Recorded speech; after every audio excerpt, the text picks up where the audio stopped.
Magandang araw po mga kababayan, papakita ko lang po sa inyo yung mali pong nakasanayan na pagwa-wiring po. Ayun po, kung mapapansin nyo po, yung wiring po kasi is nasa ilalim po ng yero mismo nakalagay o pinapadaan sa ibabaw ng zipper lens at nasa ilalim ng yero. Yan po ay para sa amin is mali po mga kababayan na paglalagay po ng wiring, kasi yan po ay kuryente, dapat ay ilagay po ng maayos yan para sa ganun is safety po siya. Tulad yan po is kung aayos ka po ng bubong o kaya halimbawa magdadagdag ka ng texture o pako sa yero, is kung hindi kabisado yung gagawa, pwede din po makuryente ang gagawa dyan kung matatamaan mismo yung wiring mga kababayan. Sana yung paggawa niyan o paglalagay ng wiring mismo is dapat nasa ibaba lang ng zipper line o kaya sa mismong I-beam po mga kababayan, para sa ganun may safety po. Ayan din po is papakita ko lang po sa inyo yung bagong ginagawa namin na palitada. Yan po ay matipid po sa semento mga kababayan, at matipid na rin po sa labor, kasi yan po ay makinis ng mga kababayan. Pagka tiningnan mo po siya is akala mo may poro.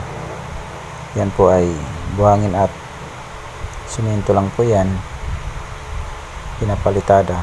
Tapos nirodila ng rodilang may guma, tapos o kaya rodilang kahoy. Pagkatapos marudila is rorodilahin po siya ng rodilang bakal mga kababayan, para sa ganun is kikinis na po yung pinapalitadahan at hindi mo na po kailangan ng semento mga kababayan, para lang ay ipupuro mo siya. Sa ganong sistema is para po sa amin is tipid na po yan sa materyales mga kababayan. Lalo na po ngayon is mahal na po yung mga materyales. Kung bibili ka kung ganong sistema po yung pagpapalitada, makinis na po siya at matipid na sa gastos. Ganun din po sa labor mga kababayan.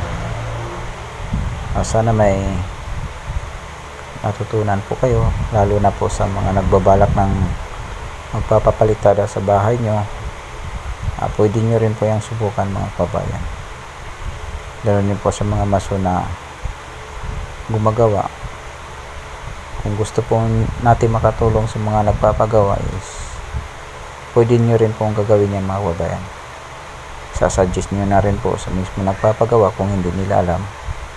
Kayo na rin po mismo mag-suggest mga maso na papalitada na lang yan ng simento at buhangin, tapos rorodilahin, tapos susundan agad ng rodilang bakal. Sa ganun is makinis po yan mga kababayan. Tulad yan po, nirorodila po yan ng rodilang may guma. Yan po. Pagka matapos mo na siyang pantayin o babarahin yung pinapadahan, rorodilahin na kagad ng rodilang kahoy yan o kaya rodilang may guma, para sa ganun is kumatas po siya. Pag kumatas na po yan at pantay na, rorodilahin kagad ng rodilang bakal mga kababayan, para sa ganun is tipid sa gastos ang nagpapagawa. Malaking tulong din po yan sa mga nagpapagawa, dahil hindi nga po doble ang simento na gagamitin.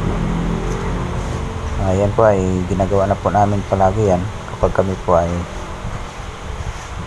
mayroong mga ginagawa mga kababayan. Kasi yung iba is kailangan pa pong puro simento. Yan wala na po mga kababayan. Pwede niyo na rin po yung pipinturahan kahit walang skim coat. Makinis na po yan mga kababayan. Kasi para po sa mga hindi pa po masyado nakakaalam, yung skim coat po is yun po ay pantakip lang po yan sa mga palitada na hindi masyado makinis o kaya palitadang may mga bitak-bitak. Yan po ay ginagamit yung skim coat. Nung araw naman po kasi is wala naman pong skim coat, puro lang po simento at buhangin, pero makikita mo naman ganda naman ang pagkagawa. Ibig sabihin, kahit wala na pong mga skim coat na gagamitin ng kabayan, uubra na po yan. Kaya nga po anong sinabi ko is nung araw po wala yung mga skim coat na yan, simento lang po ang ginagamit sa paggawa ng bahay. Sana may natutunan po kayo. Sana huwag kalimutan mag-like, subscribe. Sa ganun is ma-update po kayo mga kabayans na i-upload po namin ng mga video. Para sa ganun is may matutunan po tayo kahit paano. Maraming salamat po sa mga nanonood. Shout out din po sa lahat mga nag-comment, subscribe. Maraming salamat po mga kabayan. Salamat po.